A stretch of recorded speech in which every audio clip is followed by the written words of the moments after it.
एक राजा ने अपने सैनिकों को सड़क के बीच में एक बड़ी चट्टान रखने के लिए कहा।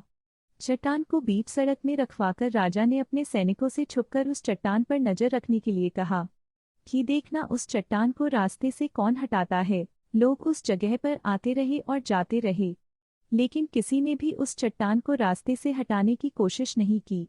उस चट्टान के पास से लोगों के गुजरने वालों में राजा के कुछ करीबी लोग और शहर के बड़े व्यापारी भी शामिल थे, और उनमें से कुछ लोग तो राजा को ही कोसने लगते हैं कि क्या राजा इस चट्टान को भी रास्ते से नहीं हटवा सकता। लेकिन किसी ने भी उस चट्टान को रास्ते से हटाने का प्रयास नहीं किया। ऐसा काफी दिनों तक चलता रहा। एक दिन एक किसान अपनी सब्जियों के साथ उधर से गुजर रहा था। उसने चट्टान को रास्ते में पड़े देखा और सोचा कि सबको इस चट्टान की वजह से कितनी तकलीफ हो रही है। उसने अपनी मजबूत लाठी से उस चट्टान को एक तरफ धकेलने की कोशिश शुरू कर दी। काफी कोशिश के बाद वह उसे सड़क से हटाने में कामयाब हो गया।